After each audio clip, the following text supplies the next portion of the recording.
go ahead and call the SK School Board Board of Directors meeting together, or to order, November 13th, 2024. Let's go ahead and stand for the Pledge of Allegiance.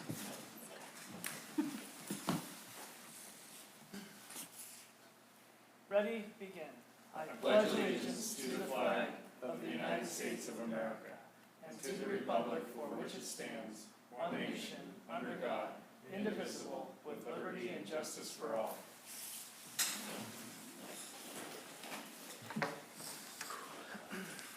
Thanks everybody for coming tonight. Denise, can we get a roll call? Director Lohmeyer, Here. Director Johnston, Here. Director Walper, Here. Director Martinez, Here.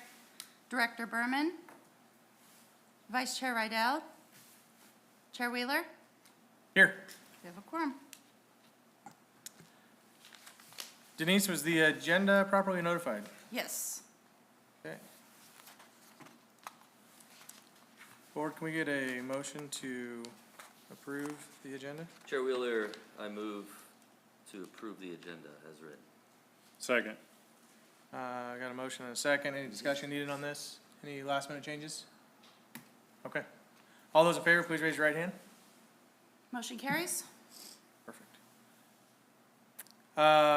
Jump right into Board of Directors reports. Director Walper, we'll start with you. Nothing. Nothing. Not Okay. zip. On a roll here. I Director Lohmeyer. don't know. The football game was awesome. It was really fun to meet the community. People were really good. The kids liked footballs. I think it was a win-win, so Any updates on high school wrestling? start Monday. How's numbers? High. Very high. Excellent. Okay. Director Martinez? Nothing. Wow, Board. Director Johnson? We started youth wrestling this last week. It's probably an estimate, but almost doubling in size. Both rooms are, I would say, at capacity or over capacity now. We do have quite a few volunteers that are out there rolling around with kids, helping, so it's nice to have a lot of parents helping. Our first youth tournament is the Saturday after Thanksgiving in the gym here. Okay. So anybody want to come out and see kids beat each other up on the wrestling mat, come on out and watch it. And I think that's it. Yeah, thanks. Thank you. I'll keep mine quick too. SK Youth Football has come to a close. We had 5 teams at the tackle ranks, and we had 5 or 6 at the flag football ranks. So it was fun this year to see the growth at all the ages. Our 7th and 8th grade team was a blended group that had a pretty phenomenal season for that group. They've struggled in the last couple of years, and they ended up going to their division championship and playing a Malala team that beat them 29-0 2 weeks before. And went down to the wire, had a great onside kick right at the end. Thought they were going to win it, and it just fell short. So, but it was, I think, 18-22 or something like that. And so it was a great football game to watch. And the kids' growth week after week was pretty awesome, especially for that group. So our numbers are still strong. I expect probably 5 or 6 teams next year, and just keep rolling, keep feeding them into the high school program. So it's great. Other than that, I don't have anything. I'm excited for winter sports and all that it has to bring. So Can I add one thing I forgot to say? absolutely. I assume that we got those, we don't really talk about in academics in our district, but Q1 probably ended recently. So I appreciate the teachers' efforts to get progress reports out to everybody. I was able to review all the progress reports for my kiddos and go over those. And it's really important for parents to see that. And if any parents haven't seen that, make sure that you are, reaching out and getting your progress reports so you can follow up with teachers on what they need to get those 2s up or get the 3s to 4s. So Great job. Just wanted to add that. And I will second that because it helped at the Wheeler House to get some kids back on track. There might have been some devices held hostage for a couple weeks. I don't know. All right, let's move on to district reports. First up, we have Communications Department, Maggie and Danny. Come on down, ladies. Good evening. For the communications report tonight, I didn't put this on here, but first I just wanted to celebrate a win. Andy Mott and Josh Gray did a great job of featuring our high school varsity football team and a special story about them sharing jerseys with a staff member that impacted them, and that was on ABC World News, which obviously has international reach. It's one of the top-ranked news shows in the United States, so it was really exciting and special to see our school be featured on a national and international level like that. And then we were also featured in Friday Night Lights on Fox 12, and they did a segment on that story as well. So just great to see Estacada rightfully recognized for the great things that are happening out here.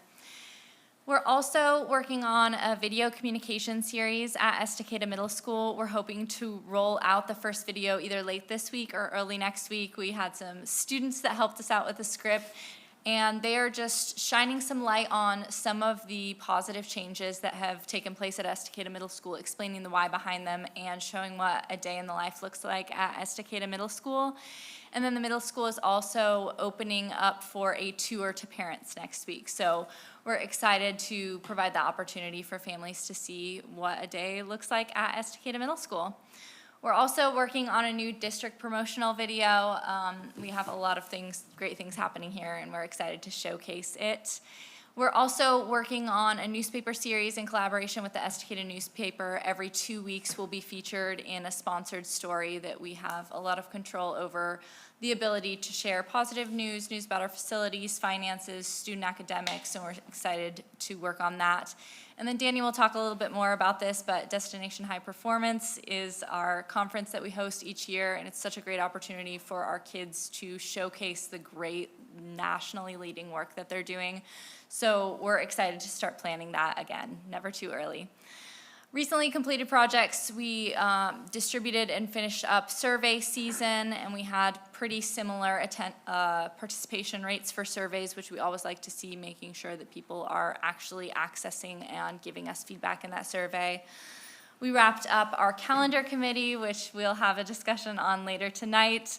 And then we had a conference sign-up event for our Spanish-speaking families. Last week, we had over 20 families that showed up in person, and then they also connected with every single family that did not show up in person to get them signed up for conferences, and just giving all of our families the opportunity to sign up and make that important connection with their child's teachers. And I'll turn it over to Danny.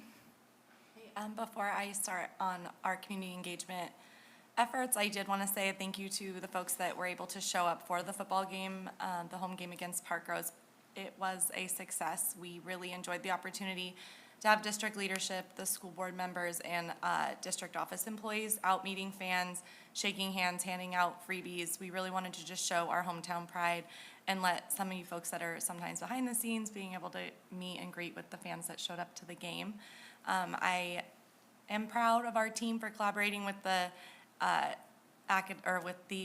athletics department at the high school. I think that the halftime show was unique and hopefully memorable. We're looking forward to doing it a little bigger and better next year, so it was a lot of fun. Thank you for joining and supporting us in that. We are still rolling out those alumni features. We started putting them on social media, and it's had a lot of great responses. It's been fun collecting and sharing the words of wisdom and the stories from our past graduates, and I would encourage anybody to reach out to me or our website on the district, or webpage on the district website, if you would like to share your story or if you have any graduates that you think would be a fun spotlight. So we're really enjoying that, and we're going to keep that up. As Maggie mentioned, we have Destination High Performance preparation. We are taking on the behind-the-scenes work this time to facilitate a smooth conference. We really just want it to be successful in spotlighting our continuous improvement efforts, and we're looking forward to hammering out the details and the logistics on our end. And the community report, we are getting to the final stages of our first edition. You'll be seeing that in the upcoming weeks. We're just excited to get the first edition under our belt and then be able to share it with our community. I do think this will be a vital tool for us to promote understanding and just overall engagement with the local school district. Any questions? Can you remind me when DHP is again? It is March 19th and 20th. It's a little bit earlier this year, Yeah, okay. so we're starting early. You guys are doing a great job. Thanks for all the little events, and the football video was awesome. I got a lot of people. I made sure to send it around to everybody, and everybody was like, wow, that's awesome. It's pretty unbelievable, so. Thanks for Great job. helping to spread the good news. Yeah, and I also want to congratulate you guys for the 60-second videos that are translated in Spanish. I've been, seeing some of those, and it's great that we're, trying to reach a broader audience, especially our Spanish-speaking families. It's like, I didn't know Ryan knew Spanish or Maggie. It's like, wow, the translation it's really good quality, and it's just perfect. It's good quality, so I really want to kudos to you guys for doing that. Keep it up. That's good to hear. The AI technology is pretty amazing. Wait, And don't tell people that. Ryan is a fluent Spanish speaker, so if you get talked to in the grocery Say store. nada. Yeah. You need to plug in a female voice next time. There you go. One last win to that note that I forgot to celebrate is on our parent engagement survey, our Spanish-speaking families gave us our highest score ever. For parent engagement, they gave us a 4.2, which is really outstanding to see. It's great work on Leticia and Noemi's part. All right. Thank you. Very cool, thank you. Next up, we have Building and Facilities Report, Executive Director of Operations and Finance, Mike Ware. Thank you, Chair Wheeler. Good evening, Board. For your operations report tonight, just going over our capital improvement projects that we have going on through the district. We are capping off the varsity baseball field as we speak. As you can see from these pictures, this project turned out wonderful. We're very excited to have this facility available for our student athletes and our community. And so as we progress forward, we're going to be adding some fencing that starts next week. So just some more security around that fence, that field as well. And then thinking about future projects moving down into the future years. Very excited for this opportunity. Already been in use by our football and soccer team and probably some of our youth programs. That is absolutely gorgeous. Isn't it beautiful? Yeah, wow. Our softball field wrapped up a little quicker than the varsity field, so that was exciting to see. We were just on the brink of some wet weather, so we had to work around that a little bit. But as you can see from the pictures, the field is complete and is usable. On the left-hand side, if you're looking at the right picture, left-hand side, that's where the hitting facility will be. We're working through permitting now. We have materials delivered, but permitting and then getting the foundation excavated, prepped, and then start construction here within a month or so, hopefully, if we're lucky. But first stage is getting that building permit approved from the city and our fire department. Mike, is that cut out a bullpen? Yes. Yeah. As you can see, just south of that construction there, that's where the bullpen will be. Yeah, that's great. Yep.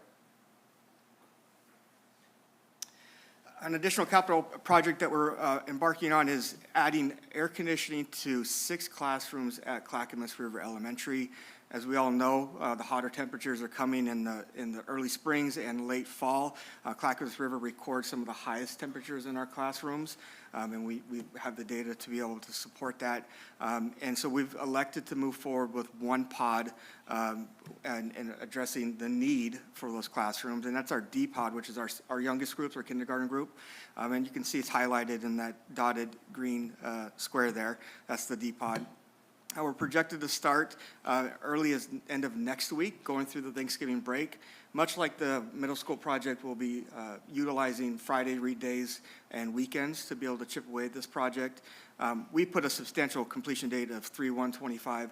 That's well more than generous, knowing that it's just 6 classrooms. But there's a number of work to be done, from electrical, installing the outdoor units, and running all the line sets and whatnot. And again, the why behind doing these projects, it benefits our students, our teachers from productivity, comfort level, and to be able to engage during a classroom setting. Moving on to our seismic rehab project for the high school gym. 60% design is finally complete, and we have the cost estimate. It's kind of hard to see in this picture here, but that's the construction cost estimate. Some of the higher ticketed items as the structural steel, some FRP reinforcement, the roofing system that we'll be addressing as well. Unfortunately, though, right now, we're $150,000 over the construction contract or price. And so we're working with our engineers, as well as the CMGC, to reduce some costs, find some ways that we can reduce the costs, get it down back to that appropriate construction cost or price range. What do they attribute that to, do you know? The construction costs? Yeah. Just, I would assume just general construction costs that is happening right now. And when they uncovered what needed to be done to make this building structurally sound, more was needed in order to reinforce the building than was originally anticipated. Like, for example, and Mike, you can add to this more than I, we learned early in this process that that's a cinder block or brick process, but there is literally no rebar in it at all. And so, like, it basically are just four walls that are leaning up against each other. And so just after they uncovered that, like, the price just ballooned instantly because of that. Yeah. Is the 150, that doesn't take in account the 93 in contingency? No. So the contingency, that's baked into that system, right? Okay. And so that's a standard contingency, about 5% of the total grant. And that'll remain there. And so, a couple of things, again, that we're looking at is the roofing system. What I would like us to see is to put in a 30-year roofing system. We could bring it down to 25, which would reduce 20, 30 grand, but into my opinion, it doesn't seem like it's a great return there. And so we're trying to keep that 30-year system, but then reduce the costs in other areas. Abatement, there's a sizable amount of abatement that we have to do in the upper wrestling room, and just some things that we just need to address, and it ends up costing more money than we expected.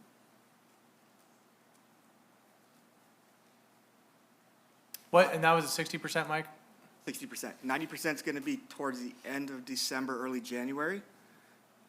And to be clear, just publicly too, we haven't done any of this. We haven't spent this money. We're not $100,000 in debt. This is just what we're being bidded at right now.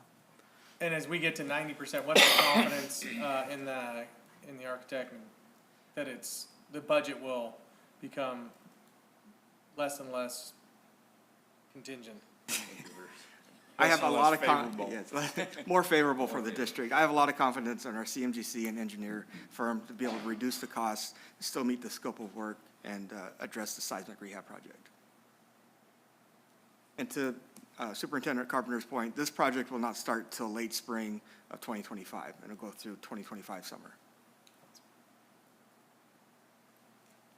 And then keeping the data on the table for the operations department, wanted to talk a little bit about key performance. One more thing, could we go back to that? Mike, how is this money, how did we receive this $1.8 million? Well, it's a $2.48 million total project grant through the state of Oregon and a seismic rehab project. And so we apply, districts can apply annually through the state of Oregon through a TAP grant. First to complete an assessment of your building, and then you submit that assessment to apply to get the monies. And the max amount of award is $2.48 million. And so we received the max. When we did the River Mill project, it was a $1.9 million project. We did not receive the max, but as you recall, we focused on under the roof, basically, of the building and structural parts of that. So it's grant funded, not general fund. Yeah. And we always strive to make these projects cost neutral. Is that funding stream going away? No. Yep, nope, the seismic grant continues. And there's rumblings about it could increase too. Yeah. So there's potential there, opportunities. Going into some of our key performance indicators, just want to highlight a few wins within our departments. Our nutrition services department, we're receiving some additional funds and entitlement grant money. And what this offers us is opportunities to produce or purchase more commodities through the state. It's based off your participation from the previous year. So you can see in the first bullet item, we received just over $47,000 in entitlement funds. Because of the participation that we had and the increase that we had last year, we actually increased those funds to $63,000 and $9,000 from the Department of Defense. And so that's an increase, obviously, for the district to actually purchase more foods, not out of our fund or out of the nutrition services budget, allowing us to bring more food to our students and increase that participation. The bottom left graph is just a reflection of just the increase of that participation. It's kind of hard to see from where you guys are at or from that angle, but it really basically shows a 23% increase of participation from this year at this time of the year to 2022. And so we're ongoing seeing a very increase in participation from our students. And we contribute that to a lot of the variety that we're providing, different options for our students, and trying to cook as much from scratch as we can, utilizing the funds that we have. Just to be clear, that's the number of meals. Correct. Another point is our free and reduced applications are up over 50%. Those have big implications to obviously just our students receiving meals, but then also our tighter grants, our athletics. And so the more we can get on free and reduced applications or those completed in general is a benefit to the district. We're seeing an increase of that every year, Is there a percentage you hit where then everybody gets free lunch? 50%. What's the state average, do you know? Do not know. I don't know that. We're at 66% from the eyes of the state right now. Say that one more time, sorry. 66% of our students qualify for free and reduced lunch right now, which is over the average, but I'm not sure exactly what the average is. Do you know what Clackamas County is by chance? I don't. I can get back to you on those numbers. So does that mean next year everybody goes free? Go ahead. for lunch? In theory, we'd have to apply, in which we are planning on looking into that and applying. We have to apply, and there's a process for that. And if we are approved, which if we meet the threshold of the free and reduce, then we would be eligible for CEP, which is the free-for-all program. Moving into our IT department, just under 3,000 tickets to date completed. That's about 16 more than this time last year. Again, we just strive to make sure we're serving our teachers, our students in an efficient way. Our department in IT is at that 99% response and resolution, so they're responding within the expected time frame when a ticket is entered into the system. And we've increased the resolution time from last year at this point from 2.4 to 1.4 days. So it's a small but very mighty department serving, again, just about 2,000 students and 300 employees on a daily basis. And our parents at times, when you think about virtual school days, students when they're home learning. And so it's pretty impressive to see what they're doing on a daily basis. Facility maintenance, just really highlight our maintenance work orders. We're addressing 100% of them. 64% were completed on time. We have some work to do to look at why some of them are overdue. They're completed but overdue. Some factors can consider if we're waiting on supplies and materials. Maybe it's an outsourced project that we need to address. But the point of this graph is also that we're being more mindful of tracking who's doing what and how much it's costing us internally, so we can track all that information, be able to communicate, what resources we're saving as it costs less for us to do the projects internally. If it's a work order, a fix or repair, then to shop it out to an electrician if we're qualified to do it, or just general contractors. And finally, in our transportation department, we've acquired 2 new Type 20 vehicles, if you see up here on the left. What's nice about the one on the right, it's also a bus, so it can transport specialized transportation and other means for our athletics departments. We traveled over 36,000 miles in the month of October, from trips to academics to athletics. And our new application for our families, Bus Compass, we're seeing an average of 112 usage a day, where we're seeing about 139 the highest and 99 the lowest, which is an important app for our parents to be communicating with them on when their buses are arriving or their students are arriving to their stops and to the schools. Key safety measure. Any questions? Has that bus app decreased phone calls that transportation gets? That's a good question. I couldn't tell you for sure. We do receive a lot of phone calls, but we can definitely find out and get you more information. With regards to the maintenance, we had a water line down here that broke not too long ago, and you had a great idea of possibly putting it up above instead of digging it all out. Have you got any info on that, or We waiting have- for the Band-Aid to break? Well, we don't want to wait for that, but we have been working with contractors to get an estimate. It's Good. difficult to have someone come out when we're not sure about funding, but working with some trusted contractors and understanding that it's a sizable cost to replace that full line, and working with Superintendent Carpenter on what that looks like and how much. Okay. Yep. Just didn't want it to get buried. No, sir. Mike, kind of a loaded question. Sorry. On the facilities and maintenance guys, our inability to pass a bond and our large number of, I can't remember, if 73 level million. 1, level 2, level 3, which one's the priority, the highest priority? 4s and 5s, yeah. 4s and 5s.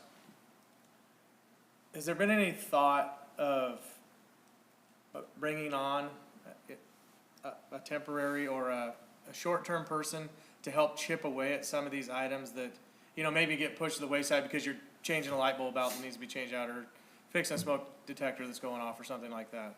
And just having a permanent person that's going around and doing the little more than the putting the fires out type of stuff.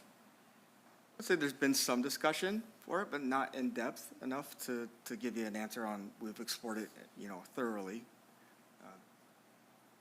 It'd be interesting to like have a project list of like, okay, here's week 1, just go start Yeah. clearing a path. You don't have a cell phone, you don't have a radio, we're not gonna call you. Just, you get a screwdriver and a drill and just go fix things. Crawl between the, yes, the canals, yes. It's not a bad idea. I appreciate you bringing that up. We'll look into it. Okay, thanks. Shouldn't be any grass to mow now. No, or Right. leaves, I mean, the leaves aren't falling, are they? Yeah. Lots of leaves. Lots of leaves. And soon the beavers will be coming, so. Any other questions? Last thing on the transportation, the 2 new vehicles. Yeah. Do they require CDLs, or can coaches and advisors and things like that drive That's them the with? nice thing about both those vehicles. It's just a type 20 requirement. And so that's not a CDL requirement. And so it's less restrictions and more of our coaches. That was part of the reasons why we got that, so our coaches could drive our smaller athletic groups. How many passengers is each one of them? That's a good question. The yellow bus is closer to 20. The white van is 14. Awesome. And then one last thing, I keep saying last thing and I keep lying. Bus compass, if that could be sent out maybe on, I was gonna say Skype, but that's old. S'more and all of those, different parent apps as a reminder. Cause I look at that icon, I'm like, gosh, I don't know if I know I've seen it, but it's not on my phone. So, We'll work with communications on releasing friendly that. reminder to all parents. It's also not on my phone. It's also not on mine, but it is now. My kids show up when they're supposed to, so. That's good. Thank you. You got a great bus driver. Mike, do we have those cameras on the buses now? Yes, sir, we do. Awesome. On the stop arms and then also inside the bus. We've upgraded those cameras. All right, next up, we have finance and accountability. The mic's still yours, Director Ware. Yes, my turn again. All right, for your finance report, just to go through our general information, general fund, beginning fund balance, as you can see here, it's at 6.3 million. Total expenditures projected at 39 million. Our projected end fund balance is 8.1 million. Budget versus actuals, as you can see, for instruction, we are at about 25, just over 25% spent or for year-to-date encumbrance rather, and then in student support or support services, 23.2% of year-to-date encumbrances. Capital projects, our total revenue is estimated at 5.2 million. Total projected expenditures, 1.4 million. Projected end fund balance at 3.8 million. Our fund enrollment report, as you can see, we're trending quite well here. And overall, our CRE total, we are up 2 from last month, but down 12 from the previous year. Rivermill is up 1 from last month, down 1 from last year. The elementary total, that gives us a 3 up for last month and 13 down from last year.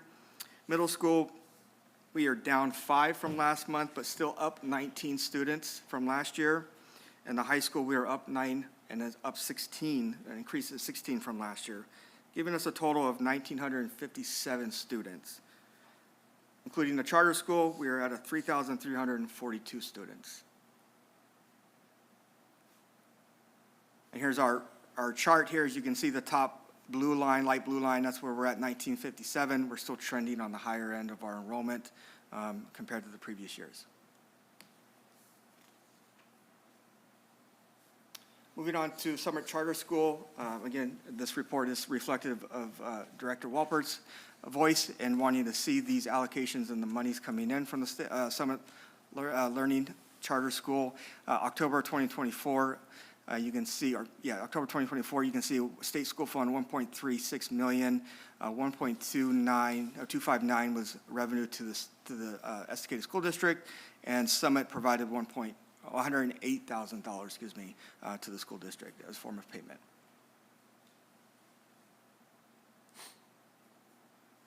Good, thank you, Mike. Any questions? Board, any questions? Doesn't appear so. Thank you. Moving on. Oh, excuse me. Is there anything not discussed or shown in the financial report we need to be aware of? No. Thank you. We'll move into the superintendent's report. It's got about 12 minutes. Good luck. 11. Oh, 30. It says 30, it might be 40. I thought it said 3. we'll go 42. Good evening, Board of Directors and public who are watching. Excited to really utilize this time of the year to really roll out the strategic mission and vision for this upcoming school year, the 24-25 school year. Now that we've had the opportunity to get 9 weeks into the school year and collect the voices of our parents, our students, and our employees in that first 3 months. Your superintendent's goal today is to share and roll out formally and publicly the 2025 scorecard in correlation to the strategic plan, to roll out to the executive board of directors the results of the voice of our employees and their satisfaction working in the organization of the Estacada School District, our district's customer service, parent satisfaction, student satisfaction. I'd like to clean up a few middle school changes that have been made and improve communication around those pieces, and report to you a big win of some of the data around our classroom safety. And then at the completion of this, I have 2 major hot topics that I'm excited to put in front of the board for deliberation, conversation, and future decisions down the road. So it's always important to remind our community as well as our executive board that the school board really serves 4 major roles and duties. The first is to establish the mission and vision and values for the school district. They set the mission and vision for a school district. The second thing school boards do is they establish policy in compliance with law to operate the daily operations of the district. The third thing they do is hire a superintendent to execute number 1 and 2, and then they evaluate the superintendent on the execution of 1 and 2. And then lastly, a school board oversees the financial budget and spending of the school district. And so tonight, we're going to be focused on 1 and 2 is the lion's share of our conversation this evening, which is pertinent to the school board and very important that we make transparent and public for the people to see. So number 1 is our strategic plan, and this is year 2 of 5 of our 5-year strategic plan. Last year, the Estacada School District and its board of directors rolled out its scorecard publicly to the community as we completed year 1 of 5. And you can just see in simple graphic representation, we had a very successful school year last year. And the green boxes indicate areas where we either met or exceeded our goals, which is the promises that we made to our community. We had one area that fell, that diminished, and that was from our student experience survey. And then we are still a work in progress in trying to meet our learning goals academically inside the classroom. So I'm rolling out today our 2025 district scorecard. Again, this scorecard is how we, the Estacada School District and the Board of Directors, hold ourselves accountable to doing what we said we would do in correlation to the strategic plan. And so I'm excited to share with you the results of the most recent survey given to employees first. And your superintendent is proud to announce that this fall we surveyed a little over 200 of our 300 employees. I think we had about an 84% participation rate. And in that 84% participation rate, employees scored their employer a 4.26 out of 5, which is the highest score that we have ever achieved in the history of this of surveying our employees. And so we're very ecstatic. If you felt like this school year was off to a good start, this is validation that we are literally off to our best start. Our 3 highest scores from the voice of our employees is I believe my work positively impacts those we serve at 4.63. This is a tremendous win for our organization, and you can see growth occurred over the spring from April to October and year over year, October to October. Number 2, highest score is I have a clear understanding of the mission and goals of my organization. That scored a 4.6. That should tell you, the board, that our whole aligned organization arrows are all moving in the right direction and in the same direction, and that's critical for organizational health. The 3rd highest score as my supervisor is genuinely concerned for my welfare. Now, as we try to make improvements of safety in the classrooms and trying to be as efficient as possible, this is great feedback to our building principals and supervisors across the district that we're making meaningful, thoughtful, and relational decisions in an effort to make sure our employees feel valued. And last but not least, even though it's not a 3rd place score, it's an honorable mention because the statement, I feel a sense of pride to tell people where I work, scored a 4.44 out of 5, and it also saw double-digit growth both from April to November and year over year, October to October, is actually when we administered the survey. Now, the reason why that one's important to me is I've been an employee of the Estacada School District since 2009, and I can confidently tell you that from 2009 to 2014 and 15, people were not proud to say that they worked in the Estacada School District. And I am very proud that we have been able to successfully change and transform the culture where not only are we collecting and retaining talent, but people are now proud to say that they work for our organization. Here's the breakdown for the board and the public to see by department and school. You can see that 4.26 was a 0.22 gain from where we ended a year ago. You can also see that Estacada High School is experiencing considerable growth, and this is a big deal because this is validation that our move to put Leah Rydell as principal and move James Wolf from Clackamas River to the vice principalship has really been a tremendous move. And this is some of the highest data that we've ever seen from Estacada High School. Estacada Middle School grew, Clackamas River grew also considerably, and our credit is to the leadership and the leadership teams at Clackamas River. River Mill grew and doing great work there. Transportation and nutrition services also saw big growth. And our facilities maintenance group was the group that kind of took a dip. However, there's a caveat with that because their leader has been out for a couple of months just due to family emergencies. And John is back. John is such a great leader in our school district, and we're excited for him to re-engage his team and move in those directions. I'm going to go through this pretty quickly, but in the survey, we ask our employees who is making the biggest difference for them because we want to make sure we know the people who are really going above and beyond to be aligned in our message and our beliefs and our value systems. And so there were 139 people who were mentioned in this survey, but you can see there I thematically lumped how many times these people were mentioned, and the 4 names plus the 3 you see at the bottom who are tied for 5th. These are the people the board needs to see and understand are our biggest difference makers right now in our organization, and I think that that's fantastic. Here's the bottom 3, and this is from the voices of our employees. The number 1 lowest scoring one is I feel that organizational level resources are allocated to maximize effectiveness across the organization. In short, this ultimately means we need to be better at communicating how we're spending money and why we're spending money. The good news is when we started, this question has always been the lowest one, but when we started at COVID or 2019, Ultimately, this started at 3.4, if you'll remember. And so the fact that we've been able to grow that almost a half a point or 0.5 points is really quite impressive. And so we're doing the right things, and that's why it's indicated in green, because it's still growing over the course of time, and that's fantastic. The second one is I have the opportunity to provide input on decisions that affect my job.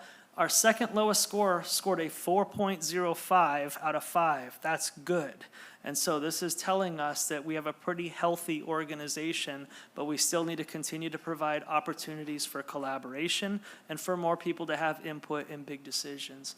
And lastly, I received feedback concerning areas for improving my performance. That scored a 4.06. You can see all of it is growth over the course of a year. So that's a thumbs up, but still great feedback for us. And this is more about giving good feedback when evaluations occur, performances occur, and doing a good job of re-recruiting our high performers to let them know the value of our organization. I'm going to skip through this because I don't want to go into too much detail, but we used artificial intelligence. The comment section is always the most fun, also the most juicy when it comes to people who are anonymously just writing things. We've matured as an organization over the course of time, and so the feedback is really actually quite good these days, and we're appreciative of that. But the number one thing is a strong leadership and administrative support. This is the thematic grouping of the voices of our employees, and they're saying we have a great leadership team and administrative support is going well. That's number one. The second is a collaborative and supportive work culture. And the third from the comments is dedication to student success. And I think the board would agree with me that our employees go above and beyond the call of duties to serve our children and our community. And I'm so very proud and thankful for that investment. Here's the thematic lumpings of areas for us to grow from the comment section from our employees. And number one is workload and time management.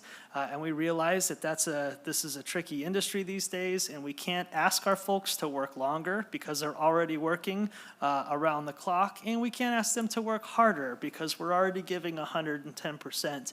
And so we need to find new and creative and innovative ways to do the things that's required of today's public educator while still being mindful of a work-life balance.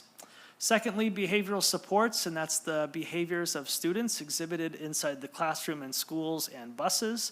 And lastly, communication and feedback systems. And your example of our communication of the bus app is a great example of how we can improve our communication systems inside of that. Now let's talk briefly about our parents and what the voices of our parents are saying from the start of the school year. The Estacada School District scored a 3.84 out of 5, which is a reduction year over year of 0.03. Estacada High School and Rivermill Elementary School were the highlights. Again, Estacada High School right now is on a cultural rocket ship, and the data is suggesting that the changes that in leadership that Leah, James, and the team at Estacada High School are making are truly quite impressive. We've got some work to do at Estacada Middle School, and I intend to begin some of that work tonight as I roll out some middle school things, Clackamas River Elementary School, and also from the voices of our parents, a 0.09 reduction in my child's school is clean and well maintained. Now, I do believe that this is some residual from a great communication bonds campaign, and we worked so hard to communicate the delinquencies in some of our students' facilities, and so I do think that this is residue of that piece of it. As Maggie Kelly talked about, this is the first time ever we've had the opportunity to really disaggregate the data of our Spanish-speaking families. And again, we scored a 4.2 out of 5, which is a big thumbs up and tremendous growth for us over the course of time because we used to not be very good at that. And so I'm really happy to hear that and see that. And I'm proud to say that I have a child at this school is the #1 score from our Spanish-speaking families, and I think that that's fantastic. And again, a big credit to our communications department and Noemi and Leticia for their great work inside of that. So again, back to the themes of the comments of our parents. What are the 2 things our parents love the most right now about the Estacada School District? #1 is read days, and the 4-day week is a big win for us. And that came up resoundingly throughout the survey. And then number 2 is just their honoring and acknowledgement of our staff quality and the communication. We are a good school district that does communicate very well. Obviously, we have more to improve, but the communication is definitely there. Opportunities for growth, obviously, behavior management and discipline is number 1, and we appreciate parents giving us permission to behavior manage and discipline their children. Thank you. Number 2, facilities and infrastructure. Again, we also believe that this is residue from a successful bond campaign, but they're also just stating the truth. Our stuff is old, and it requires quite an investment to invest in that infrastructure. The board now gets the opportunity to hear from our students. All 1,900, we had a great turnout from this survey, and our students scored the Estacada School District as a whole a 3.85 out of 5, which is a reduction of 0.01, so basically a marginal diminishment from where we were 12 months ago. Estacada High School, again, on a rocket ship.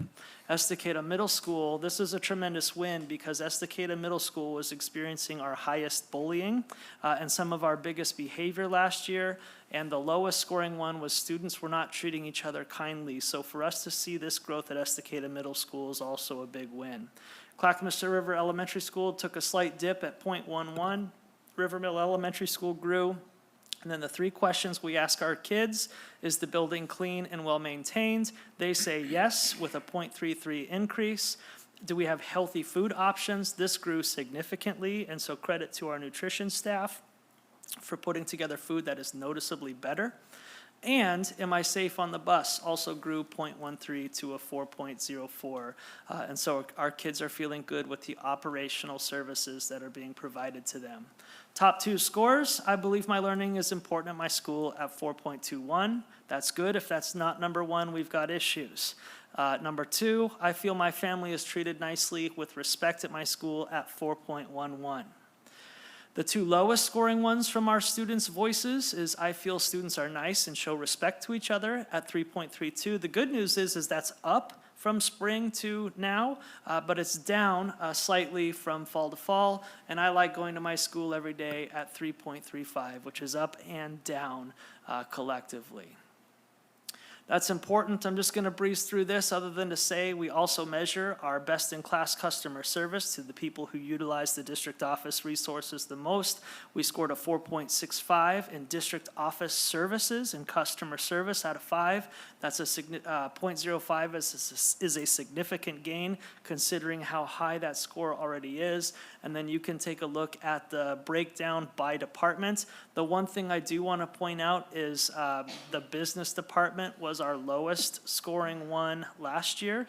We made a very significant change in our business department in terms of how we also operate our business department, with also the introduction of Tanner, who's done a phenomenal job and is doing a great job with Tracy Gaither and Angie Barrett. And the 3 of them, led by Mike Ware, has correlated to a 0.41 increase, and that's something that should be noteworthy because we're building trust, we're improving service, and we've addressed the voices of our constituents.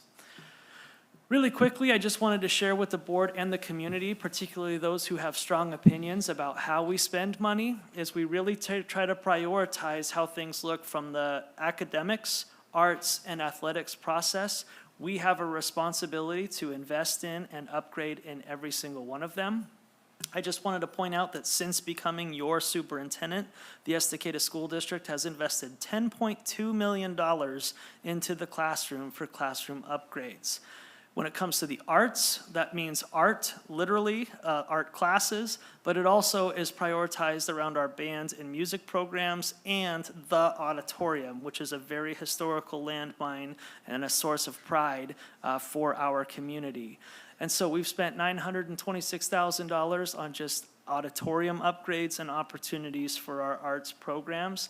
And then lastly, athletics, which is the most visible because it's outside and most people see that the most, which is also the most criticized. Our school district has spent about $4 million into that program as well. Now, the good news is, and I just wanted to really reiterate this publicly, is of the $10 million we've invested into academics, $4.75 million of that has been grant funded. Same thing with the $4 million in athletics, $1.7 million of that has been grant funded. And so we know there's a lot of community members out there who say, you should go try to get more grants. And this should be obvious evidence that we work very hard to find cheap and innovative ways to make the upgrades necessary to make sure our kids get the same type of experience as other school districts who do invest in their facilities. And so I'm excited to share this with you. And at the same time, while athletics is obviously visible and we continue to make upgrades in that, we also need to remember that athletics, as we represent our community, athletics is very important to the Estacada community and its identity. And so we will continue to prioritize our community's values to make sure that our kids are getting a full and well-rounded academic opportunity. As we continue to prioritize these capital construction investments, when it comes to academics, we are prioritizing air conditioning, we are prioritizing overcapacity, and we are prioritizing, or going to start prioritizing, trying to find a way to move the high school main office to the front of the school. For the last 3 failed bond campaigns, that has been the #1 thing because we are very worried about the vulnerability of the students in our high school. And while we haven't been able to successfully gain public support for that investment, we still have a responsibility to try to find a way to make that happen. And so I do look forward over the next 12 months to engaging with our community and finding ways to make that work. And then lastly, with athletics, as we focus more on what's next, I just want to communicate that we're trying to find private funding right now to light the baseball and softball field. We have some wrestling and weight room overcapacity, which I'm going to share with the board today, and our tennis courts are in very bad shape. And so at some point, we're going to need to get to that process as well. And I just wanted to share that on our radar so that community members who do have opposition to investments in all academic facilities, they can at least see which direction we're headed so they're not caught off guard. I'll pause there for a second before I move into a couple improvement processes that we've been working on, which I'm excited to share with you. That capital funds, that is excellent. I think that's going to take a lot of people's negative thoughts away. That's what I get hit on a lot is, you know, how come we're spending so much money on athletics and we should be spending it in other places? Yeah. But that is excellent. Now they know, you know, how much we spend and how much we get back because of it. So Yes. Thank you. Thank you. Thanks for that feedback. I think it's worth to voice my inner Kenneth Rydell, who says every year, any score that grows from 4 is significantly significant because it's only on a 1 to 5 Likert scale, right? Yes. And so any growth, I just hear him saying that in my head. Yes. But one thing, and you don't have to say it now, one thing I would like to see, if I could, is just the end size of each one of those. Yeah. Just each one of the groups, if Yep. it's possible. And then I also, if you don't mind, sorry, Ben. Floor's yours. Okay. I just want to point out, like, I'm listening on the news what's going on in Salem and Portland and all these other districts to see the employee engagement and surveys. I mean, that's just amazing. So congrats to all the leaders that are here that work every day for the employees. So thanks. Thank you. And a lot of hard work has been developed in that relationship, as you've all been a part of as well. Yeah, no, I think it'd be good for people to know that once you get to 4.0, it gets really difficult to get 0.42 to 0.3. You know, the hanging fruit is gone. Yes. This you have to work for, Yes. and you're doing a great job. Thank you. Yep. And it's an organizational effort, and that's what makes it even more rewarding.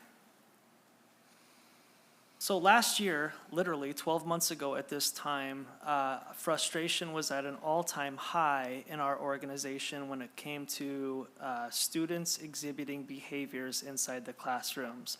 And there were some systems. It wasn't any specific person's fault. It wasn't anybody's fault. It was just systems that were broken inside our organization in an effort to make sure that we were supporting our employees, making sure students were placed appropriately and had the appropriate support. And so some of the data that we observed exactly 12 months ago today, literally November, was student behaviors. We were having an increase in students who were harming our employees just with any form of unwanted and/or physical contact. It was requiring additional staffing and hours to support things that occurred after the contact happened. And ultimately, a lot of it led to different types of learning disruptions. Even from the voices of our employees, the number one thing that we needed to get better at from the thematic comment section was the behavior, and that's now number 2. So while it's still our second lowest one when it comes to that, it's grown and gotten better. And then ultimately our data and how we were connecting with people, like everybody from the teacher ranks, principal ranks, and the district ranks, we knew that we needed to make some improvements. I just wanted to share with the board, because we don't just make decisions willy-nilly, I think is a good phrase, or without any type of data behind it. We are not a knee-jerk reaction school district. And so we actually have a decision-making chart. And when it came to this problem last year, it was in the far right-hand column, complex, and the far bottom right column, the solution was unknown. And so that requires us to bring a committee of multi-rolled personnel inside our organization to make a decision. And what we had determined through this big committee was that we had a lot of systems in place. We had a lot of paraeducators. We have learning specialists who literally went to college, and their number one expertise is working with students who are served on individual education programs, IEPs. We've increased our school psychologists, but still when behavior was occurring in the classroom, they went directly to the principal, which was pulling the principal out of the office and away from doing the higher level principal things. And ultimately, while classes were trying to deregulate, we had our principals one-on-one with a kid playing Legos as we were just trying to put the fire out. And so that was creating a tremendous amount of confusion and frustration as multiple steps that we had in place in our organization were getting skipped in order to just make the problem go away right now, if that makes sense. And I really love this graphic representation of skipping steps. So this group basically identified that we had scheduling problems, how we use our paraeducator problems, the knowledge and skill set. We had the will, but not necessarily the skill to deal with some of these things, and who is the owner and responsible for these particular things when it comes to swim lane and making sure steps don't get skipped. And so all of these bullet points that you see here today are evidence of change agents that we placed into our systems, and very excited to be able to share with you some data that would indicate that 12 months later, when we were at an all-time peak frustration of classroom safety, we've made some tremendous gains. And so last year, the 23-24 school year, 72 of our employees reported getting hit by students inside our school district. From August to November, so this is the November board meeting, so the beginning of the school last year, at this time, 48 employees had been hit by kids. From December, when we started making the changes that I just shared with you, to the end of the school year, 24 people got hit. So from December to June, there was a significant decrease in the amount of physical altercations that occurred. The great news is as we've started this school year, from August to November, right where we're at now, only 8 employees have been hit. And so this is evidence that our change agents are in fact making a positive difference for the safety of the classroom, for the learning environment, and to deploy all of the systems that we've invested in to serve and support our most complex students. Now, while 8 people is still not okay, And it may be underreported because there's contact that occurs all of the time in different ways in the classroom. I think we can all agree that this is a major improvement inside our classrooms, and it's a win that should be celebrated across the organization for a school district that actually took a systems approach to make an overhaul change. And as you hear safety in the classrooms in crisis across the United States, I wanted the board and our community to know that we actually are using intentional scientific methods to improve this, and we're seeing some incredible results because of it. And then also you can see, like I just shared with you, some of our improvements in the employee satisfaction survey, which would indicate that they're feeling better about our changes as well. Just out of curiosity, Yep. What's the volume of these hits in elementary school versus high school? Sure, yeah, and they vary, and the degree of the hit also varies, and it's beholden to the employee who fills it out. And so I do just want to say that they range from, a pencil got thrown and I got hit by it, to a kid punched me or bit me or kicked me. And so the degrees of severity is one thing. And two, we had some folks in positions that were just more prone to get hit than others too. And so that's important.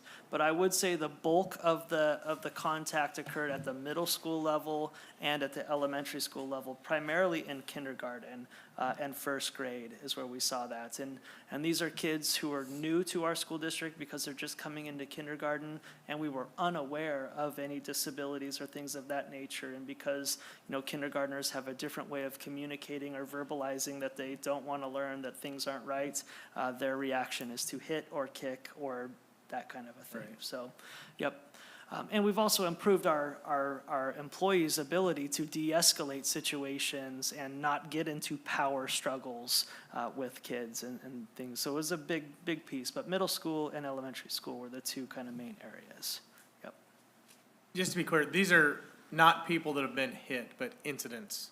Like, because the paraeducators are more likely to probably be in these positions that they're taking the hits or bites. Correct. Or whatever, right? So this represents incidences that are reported. Correct. Could be multiple by the same person, right? In most cases, they are, correct. Okay. Or one particular kid had multiple incidences as well. Yep. Okay, thanks. In fact, the truth of the matter is we did this. This isn't updated data, but we looked at this once before, and actually like 4% of our student body was 100% of this piece, yeah.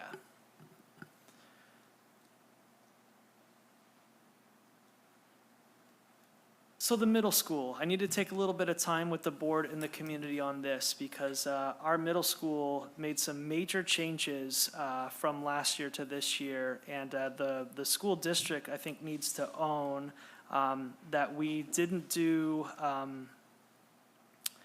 I think we missed the mark a little bit on our communication to parents and making sure that we are all on the same page of how this rolls out. And I take responsibility for that first and foremost.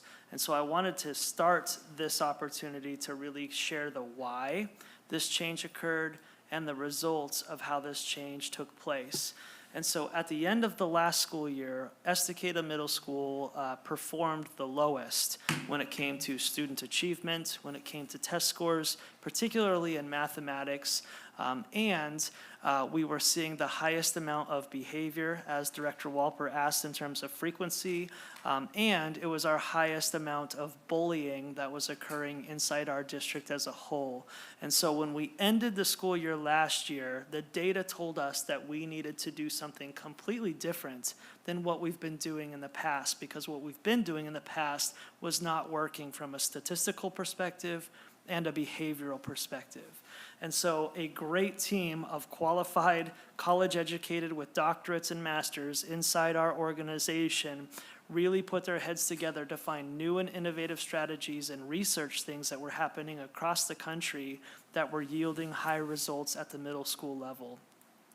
And also, we heard from our employees' voices that there wasn't a lot of time for our teachers to be able to make strategic adjustments, because as soon as the school day ended for the middle school, our teachers only had 15 minutes before their contractual hours were up. So there was no time really for collaboration or to adjust from day to day. And so these were the problems: behavior, student outcomes, and teacher collaboration. And so after that, we did some research and we realized that our middle school, and this has been an Estacada school district tradition, and I know tradition is hard to move away from, especially in Estacada, but our middle school kids traditionally have always gone to school the same amount of time as Estacada High School. And so our kids are getting the same academic hours in the seat as the high school kids. The problem with that is the state of Oregon says high school kids aged 9 through 12 have to be in school for 1,000 seat hours for the year. The middle school kids are actually in the same category as the elementary kids. So in Oregon, kindergarten through 8th grade only has to be in school for 900 hours a year. So there's a 100-hour difference between middle school expectations in the state and high school expectations in the state. And unfortunately, the data says that the more time our kids are in, middle school kids are in school, it correlates to less learning and higher behaviors. And I truly believe that's due to the brain development of our middle school students and just where they're at from age 12 to 14. And ultimately, it led to learning fatigue. And so one of the first changes that we made was we decided to mirror the middle school time with the elementary school time, which is in compliance with the state of Oregon and the law, and it diminished the learning fatigue and hopefully the behavior that was exhibited from learning fatigue. And so ultimately, our students were technically in school for 124 hours above the state average, and when we made the change, our middle school students are now 38 hours above the state average. So they're still over the bare minimum when it comes to seat hours there. So that was change number one, and I wanted to communicate starting today, and we've been communicating, but we want to double down on why we made this decision, and it was to reduce student fatigue and be in compliance, more aligned with other school districts across the state of Oregon. That's one. The second change, which I want to spend a little bit of time on, is our master schedule change, because this is the one that our board and myself and others across the community, when we get cornered in the ice cream section, is one that has led to high parent frustration. And I want to take the opportunity to re-explain the why we have changed the master schedule. And I think it's important for the board to be able to know and understand this, so when asked, you can also convey this message. So the Estacada Middle School has 7 class periods. And traditionally, first period is first, second period is second, etc. So we made a change to make it more of a tank track in terms of a rotating schedule. So on Monday, first period is first, second period is second, third period is third, etc. On Tuesday, second period is first, third period is second, fourth period is third. On Wednesday, third period is first, fourth period is second, fifth period is third, etc. On Thursday, fifth period is first, sixth period is second, seventh period is third, etc. So people might say that, wow, that's very confusing. In fact, I have had probably 100 parents tell me that via email or in person, and I completely understand it. In fact, Jennifer Berman and I were trying to find a kid one day, and we had to use a decoder ring to figure out what day it was to know where the kid was exactly in class. And of course, we're not in the middle school, we're outside of it, so it's more difficult for us than it is at the middle school. Why would we do that, though, is the question. Why would we make that so confusing? And the answer is actually quite simple. Because our students were exhibiting brain fatigue in the afternoon, if a child had math in 7th period every single day in the afternoon, no learning was occurring. They were mentally finished learning. Math was one of the most important subjects that they needed to know and master. And because they were exhausted and going into arguably one of their least favorite mandatory subjects to learn, when it was time to actually start dividing fractions, like we saw behaviors exhibited because of their self-ejection to not participate in that process.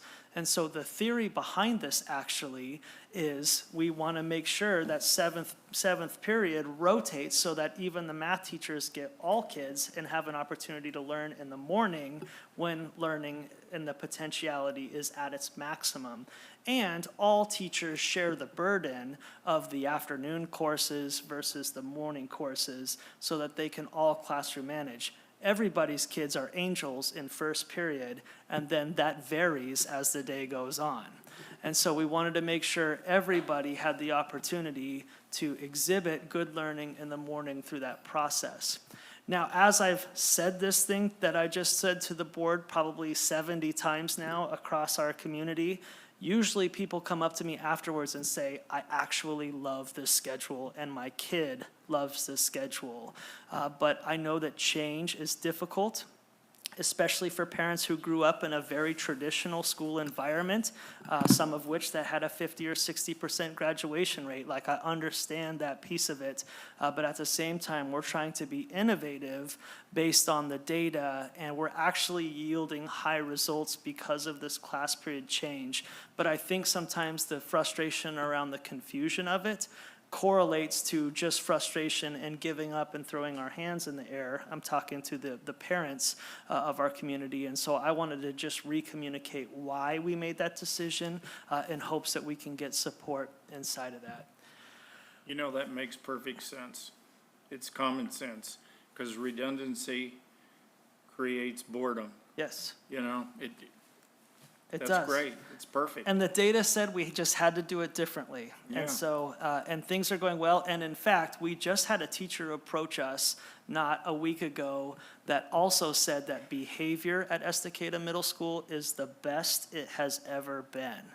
And that's saying a lot from those folks who middle school we know is without a doubt the most challenging transition time in a youth's experience. And so for that to correlate is also fantastic.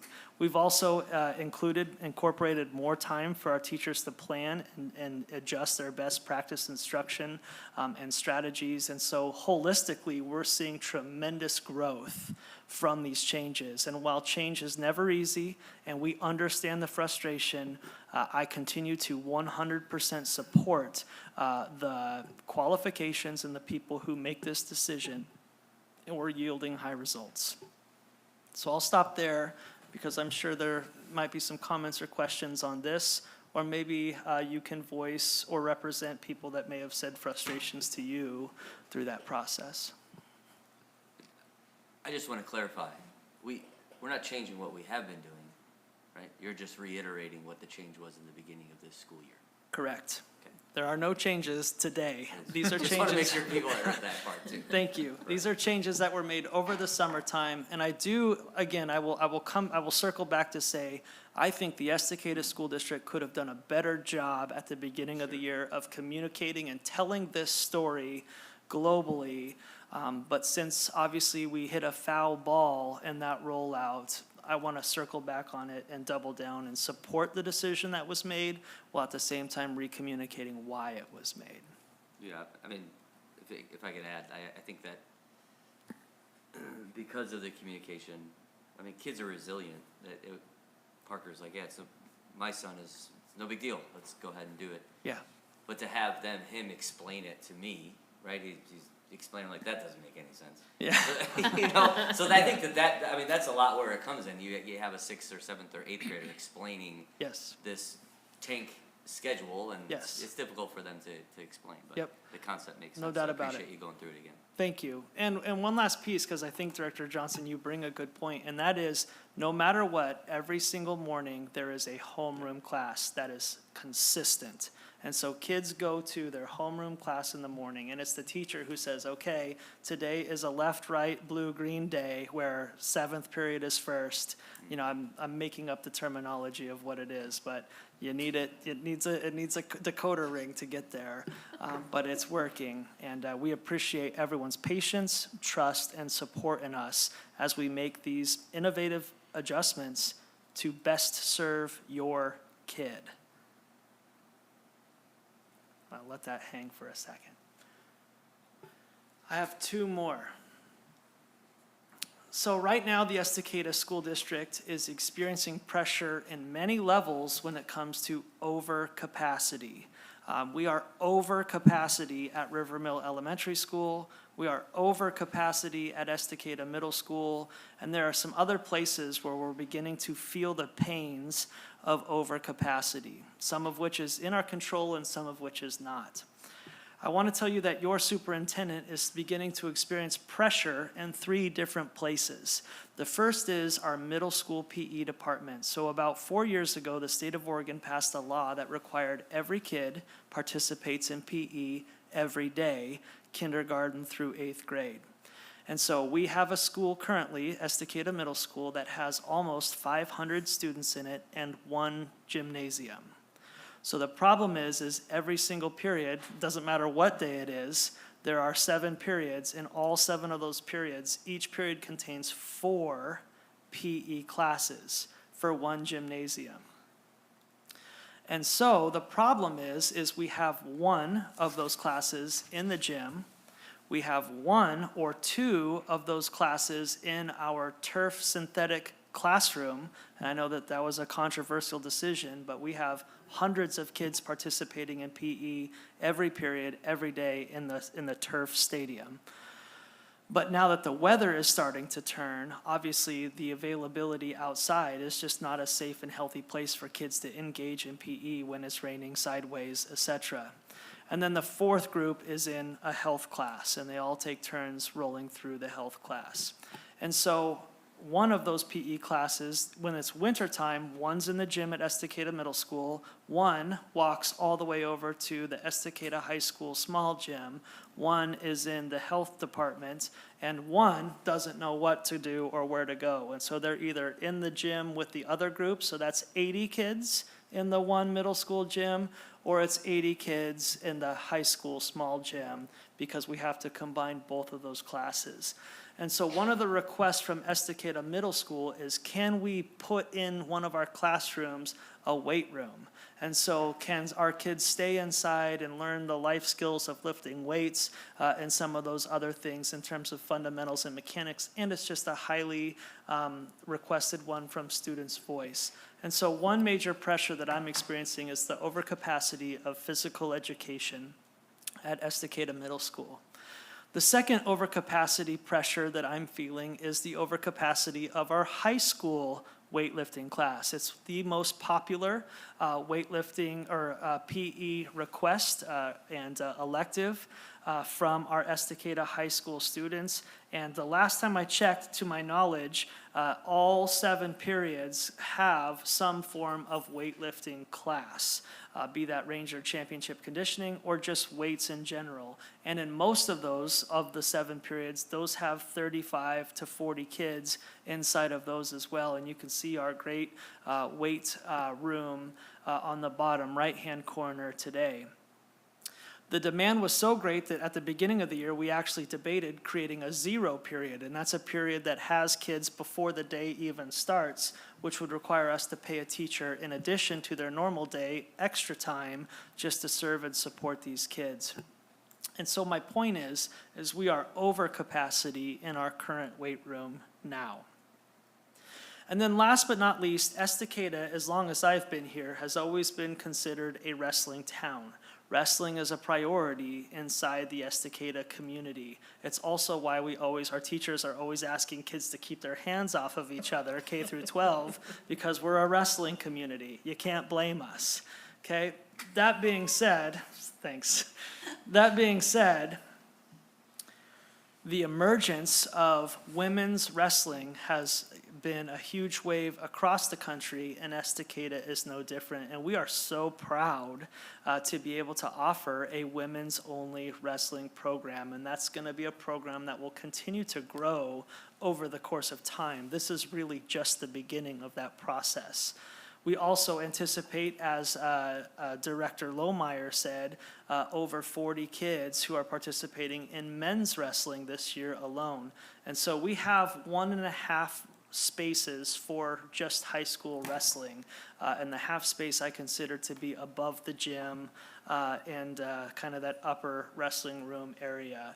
And so just in high school sense, our little wrestling room, which you can see on the left side, is already over capacity, and it's not really a fair and equal spot for both boys and girls, which we're federally required to do, is make sure that every kid has the same opportunities and the same experiences. And on top of that, as Director Johnston just said, and Director Lohmeyer, we have a very successful youth wrestling program, which houses our K-8 program, and over 51 kids are participating in that every single time too. And so there is literally, it is impossible for our school district to house the wrestling demand that exists in our community today. And a big credit to the Lohmeyer family and the Johnston family and others who have participated in the cultivation of that. In fact, that building is named the Steve Woods Memorial and Complex because of a strong wrestling presence from a long time ago. And so my point to the board this evening is, of these 3 pressures, we need to start prioritizing what to do with this facility. And so this is nothing more than the start of a conversation that I'd like to start collaborating with others. So this is that complex, and the answer is unknown. So this requires me and my organization and our organization to put a group of people together to figure out how we're going to solve this. Because we are unsuccessful in, again, getting our community's investment in helping us solve this problem, the burden still lies with us. And so I do hope to, over the course of the next month or so, including board participation in this, to talk about what we're going to do with this capacity and how we need to support this. Very important program, and ultimately legal requirements from Title IX and from our middle school PE programs and departments. So I wanted to share that. I'll stop there for one more second because I've got one more after this. Well, it goes back to the capital improvements. I mean, we obviously value our facilities, and we've put a fair amount of money into athletics. But the interesting thing is that you said 7 periods at the high school, 35 kids. That's 245 kids a day that want to lift weights. Yes. And they might be showing up because they enjoy lifting weights, and then they have to go to math class. Yes. So I mean, if they're lifting heavy things to go do algebra, I think that's a win, and we need to take advantage of it. And if it's furthering the athletics or just healthy people in general, Yeah. It's a no-brainer that we got to do something. Yes. And if it trickles down to the middle school, I mean, we touched on this with the bond, and at some point something has to give. Yeah. And you have to have kind of a strategic plan of the buildings and the spaces we have, because at some point we have to vacate a space to reuse it, or create more space so we can vacate and upuse something that we have. Yeah. Unfortunately, we're just out of space. Yes. So I don't know where I'm going with this conversation, but it needs to be a mixed-use space. Yes. That if we can make the middle school utilize it for weights. Yeah. And the thing that comes to mind is, like, put it in the parking lot in front of the high school. If it's a nice-looking building that we can be proud of, which hopefully this is something we can do. Yes. And make it I don't know. The community might kill us, but we need another gym. And we need a large-scale weight room that multiple buildings can use, because we have the we have the need. Yeah. And then this becomes the wrestling room. Yeah. Yep. And that would be one option that this group could definitely consider. And to your point about the community, like, we were not kidding when we said we needed these things, and these things were not only short-term problems, but long-term problems as well. Another opportunity too to consider would be to take what the equipment that's in the current high school weight room and hand-me-down that to the middle school in a middle school facility somewhere, and then ultimately upgrade the weight room facilities too. But those are the kind of things that we need to start talking about when it comes to what that looks like, where that looks like, and again, like you said, the criticism of another visible thing. I believe it was, maybe it was Director Berman or Director Rydell, or maybe even you, Chair Wheeler. But, you know, the thing that's inevitable is we're going to continue to be slamming portables on our schools' properties. And so when you think about, I don't know, the building of a pole barn, that's our new weight room, or the building of a pole barn, that's our new multi-use padded room, which, by the way, track uses that, cheer and dance use that. Like, it's bigger than just wrestling, who needs those padded spaces.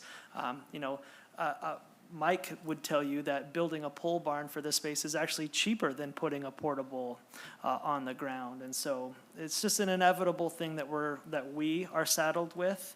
And so I wanted your superintendent to bring that to your attention today for more conversations about what that looks like. One point you brought up was the fact that we're tasked with following state law and policy and being fiscally responsive to the community. But the thing that we can't control is that, and good on the state, it's one of the things that I probably agree with, is that having kids be in PE from K-8 every day that they're in school. Yes. But we have a 1937 middle school with one gym, and we have a 1962 high school that they added a gym on sometime between 1962 and now. But it wasn't just, it's not the same. Like, we have these state mandates that we have to follow, Yes. and our facilities are just lacking. And so, like, I know it's unpopular to some people, but man, we just have to do certain things to meet the requirements that are required. Yes. And it's not easy. God, it's frustrating because we all want to do better, and we want to do the right thing for the kids. And, like, I mean, you think 245 kids that want to lift weight, that's awesome. We struggled to get 16 kids to show up before school when I was in school. Yeah. And there are girls that want a girls-only weightlifting class and those types of things. And so anyways, more to come on that, but I just wanted to, and I really appreciate your participation in this as well. Other comments before we go? I don't see wrestling going away. No. No. It's just gonna get larger. It's just gonna be continued a problem. Correct. And the same thing that Ben said. I will add one comment. I was in there in the weight room, and I don't know, there was 5 children. And hearing 5 children bang weights and talk in that room. Yeah. I mean, I'm not a teacher, but it was so loud with Yeah. 5 kids in that room. Yeah. And I was like, with 35, I don't even know how you could speak like to another person. For sure. And then it becomes a safety issue, Sure. right? And so, and again, another example, this room was brought up as an idea for making this the weight room or the wrestling room, but you talk about slamming weights and loud music and all of that kind of stuff, like the English department is just on the other side of this Nova's brick gonna wall. love that. The social studies department is right here, and so it's counterintuitive to obviously do that as it disrupts learning in different ways. So the final one from your superintendent today is an opportunity that's rare, but still an opportunity nonetheless. And again, talking about tradition in our community, the Red Barn Co-op has been a staple of our city and our community for as long as I've been a resident of the Estacada School District. And they've been a great partner for the most part.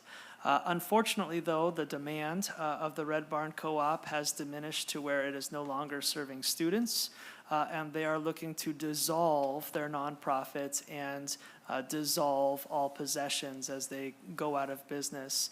The director of the Red Barn Co-op approached the school district and is willing to, I'll use quotes, gift this property to the Estacada School District. However, there is still, I believe, $80,000-ish in an unpaid mortgage, and a few other tens of thousands of dollars in just improvements and other debts and other pieces of that. We're still working on what a final price actually looks like. But at the same time, if you were to look at this property on Zillow, its value right now is $359,000. So I would say anything under $150,000 is a fantastic deal for our district. And if things got financially tough, that becomes an asset for us that we could typically use on a rainy day. That being said, the Red Barn, for those that don't know, is on Pierce Street, which is right in between Clackamas River Elementary School and Estacada Middle School. So it actually fits our mission and values of an on-campus atmosphere, as it's still right in that place. And I'm just presenting this to the board tonight, not to make any decisions, but to start deliberating with me on potential land acquisition. This is one of those things that falls into one of the four core responsibilities of the school board, and that is to purchase or sell land. That's entirely your decision, not mine. And so my goal here is just to give you the best information so that you can make the best decision for our district in terms of what this looks like. I would like to share with you what potential school usage could be for this Red Barn spot. Currently, we have an adult transitions program where if you've been on the board for multiple years trying to find a permanent home for our students who are age 18 to age 21 who are learning life skills, we want to teach how to make beds, do laundry, clean kitchens, cook food, but also still be able to catch TriMet and go down to Clackamas Town Center. Those are all essential functions of our adult transitions program, students who have complex needs. And one of the things that they tell us over and over and over again is they hate having this adult transitions program in the high school, because when kids who are the same age as them graduate, their peers leave and they have to come back to Estacada High School. And so just the visualization of kids who should be graduating with their peers who have to come back is a detrimental piece to our program, and even to them returning. We have students who leave our program because they don't want to come back to Estacada High School. And so this would be a great opportunity for us to permanently place our 18 to 21-year-old students as we teach true life skills in places that are separate from the high school but still in our campus and controlled environments. Would that be code compliant? So that's before I can give you any recommendation to purchase or not to purchase, we actually have an inspection coming out, because there are some things that concern me, like that roof and some other things. And so the last thing I want to do is purchase something and then have to spend another $200,000 or $300,000 that we don't have to put into this. But at the same time, it's an opportunity I also don't want to pass up if it's there. It sounds like it's a good business decision, Yes. just because of the money. Yep. From, Yeah. How many students or adult transition students would? We would currently this- have 11. We Okay. typically have between 8 and 15 on any given year. But we think, though, with a program like this, we actually could turn this into even a bigger business venture where maybe Sandy, Colton, Malala would actually send their kids to a program like this. And I'm just talking about potentiality. Yeah. What are the next steps, and how does this, since this is kind of a rarity for us, what does it look like? Right now, like Superintendent Carpenter mentioned, we have a tentative inspection on Monday to see the condition of the house and where it is. We want to see that information to see what we're getting into. From there, then we're working with the board of the Red Barn to get more of information on what their final price will be and some more documentation to support where they're getting that price. And then we'd work with our lawyers, because we have sold a piece of property, but we've never purchased a piece of property. So I would make sure you guys had the best legal advice on how to go about that process, should we choose to do that.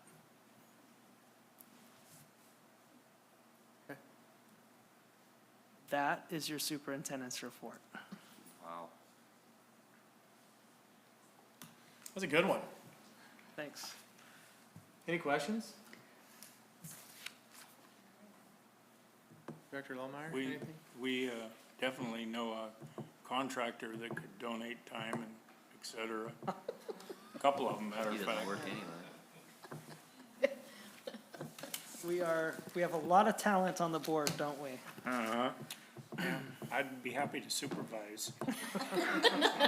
Free of charge.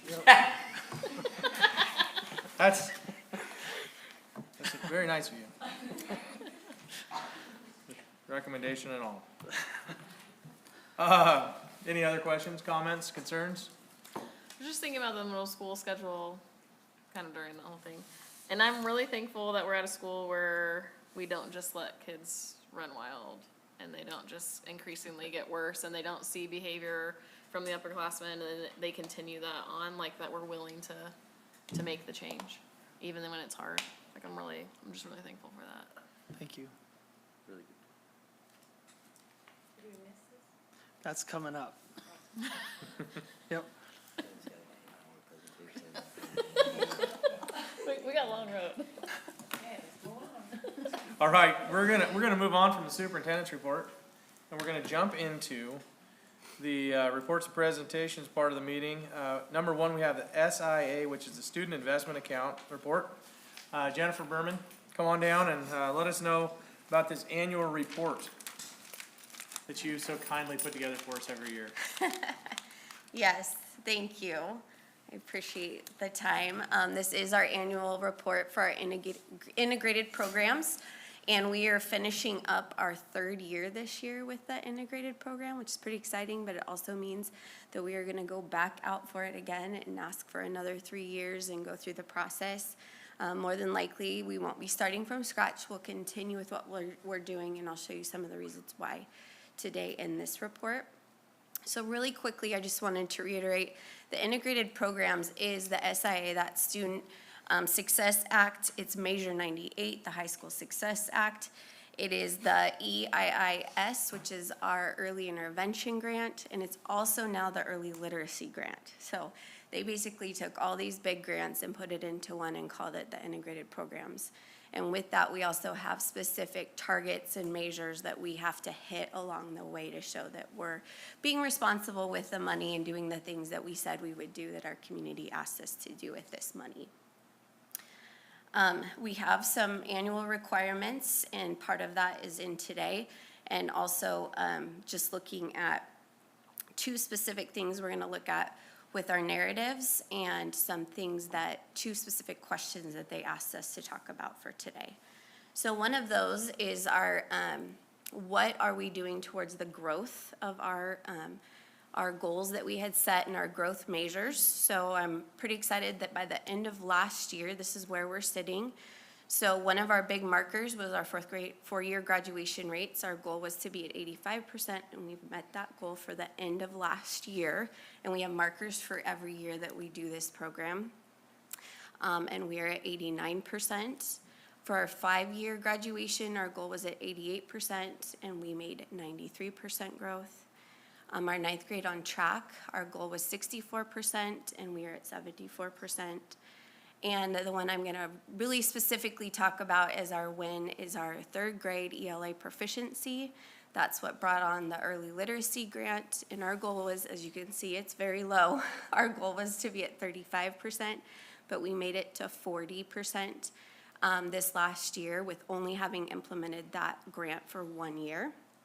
So I'm looking forward to showing you some of the things with that. One area we have not met our goal in for the end of last year is in our attendance. And our goal was to be at 71%, and we are at 65% for the end of last year. And I'm gonna talk about that in our narrative 2 question around some of our barriers that we have. So with a big win in where we see some success is in our 3rd grade language arts proficiency. All the green is growth, and all the asterisks are areas where we have beat the state average. Sadly, the state average is very low, but I will say that our kids are competitive with other Oregon kids no matter what school district they go to. And I'm very proud to say that because that was not always the case in the past. There was other school districts that could say they were better than us, and now I can say that we are competitive with them. And we are continuing to see that growth across the board. And as you can see, we only looked at our third grade group, but we've been implementing this SIA funds for 3 years, and our fifth graders actually are at our highest, which were the ones we started this program with. So what we're doing is working, and as we go out for the next 3 years, this is part of our evidence of why we're just gonna continue doing what we're doing and just make the current systems we have in place better, so we get some better outcomes out of what we see is currently working. So the next narrative is just some areas that might be a barrier for some of the targeted things that we're looking at. And as you could see, attendance, we did not hit our mark. One of the big pieces, we have attendance teams in every school that are working really hard. They have plans for our chronic absent students. We know who they are, we're targeting them by data, and we're doing all of that work. Where the big chunk of our absences are in the 90 to 80% range. So it's those kids, anyone who's below the 90% mark is chronic. And we don't really have kids that are like just never showing up. It's kids that are just below that marker. And I think part of that is just some family awareness to how many days it actually is, because it's not very many. And I put up here what ODE marks as kind of that chronic absentee day, but that is based on 180-day school. And because we are a 4-day school week, we're 147, which actually means our kids can miss less days than a typical school district because we're a 4-day school and they come to school longer in that school day. So while this says that you can be in that 90%, you know, can't miss more than 18 days, we're actually like 14 days. So I think that's also because our kids are falling just below that, that's movable. If we can do some community outreach, really show parents that, you know, if a student's out for 1 week and then in the spring is out for a family vacation, they're already hitting that chronic mark. It happens really easily. And so we just need to continue to stay focused on our kids that are really struggling with it, but I think we need to do a better job at communicating and partnering with our families and the importance of education. And I know Director Johnson said something about looking at our progress reports to support youth sports, and I think part of this is integrating maybe some attendance piece too, that if you don't come to school, you don't get to go to practice. And so just some of those pieces, because it is pretty important that they're at school for that day. So that's a big area that we're gonna focus on and continue to get better at across the board. In the United States, since COVID, attendance has been a low for almost every district in the United States. So just remembering that school is a priority and we need to be at school if we're sick and or if we're healthy, not sick. And it's important that we're here, so. Any questions? Yeah, I've got a question if I may. How do you set your goals for this? And if you exceed it for 1 year, how do you set the next year's goal for that? You know, let's say you're 15% over. I'm taking a sales. Okay, so you're 15% over, so next year I'm gonna expect you to be 18 to 20% over. How do you set your goals for this? If you exceed or if you don't exceed your goal? So when we first created the integrated plan, we had to work with ODE on setting these targets and these goals. And we actually already have them set for a 5-year period. And they took our initial data and where we were, which was why I'll go back, like why our third grade language arts proficiency was so low. It's because we were even lower than that to begin with. And they had some formula that they said, this is reasonable. We didn't want to just say, like, of course we want to be at 100%. But they wanted us to have markers that were reasonable. And so there was certain percentages that we just took our baseline number and added that percentage each time. And so, yes, we have exceeded in some areas. We're going to continue to hit our marks the next 3 years, which is all they ask us to do. We're not going to recalculate the goals until we get to the end of the already projected numbers. So let's see if I understand that right. If you set a goal at 37%, and you make 40%, and on your piece of paper, it says you're supposed to get up to 40% the following year. Hopefully, you adjust that and go to 42% at least, but you're not adjusting it? The state's not asking us to adjust it, but I can tell you I hold very high expectations, and my plan is to exceed these every single time. But the state has not asked us to go through and adjust it. We had to get those approved by you, like it was a pretty big process with a lot of feedback, and so those are set, but that doesn't mean that we're gonna stop. Like, I honestly hardly even look at the fact that it wasn't until I put this together that I was like this, because we're driving forward with our goals and plans to, like, exceed it every time is our goal. Okay, I then think can it- we, Well, I think that these are two separate things that we're talking about. So we adjust based on how, we do the very thing that you describe, and that's what our scorecard is, which is what I rolled out to you earlier with our Okay. academic growth. And we set those every single year based on, just like you're saying, the data that Right. we have. This is a requirement that we have to do to get funding for this. And so the state of Oregon says, you know, here's the algorithm you must use, and they locked it for 5 years. And so no matter what happens, those things are locked in by the state.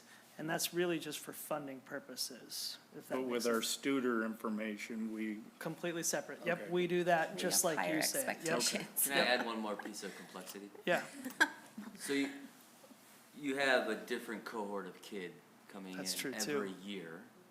So the goals year over year is so you're meeting sustainable levels because you have a different group of kids That are third assessing graders, at each yeah. grade level. So it's a different group of third grade kids next year. So your practices are happening so that you can sustain that growth year over year.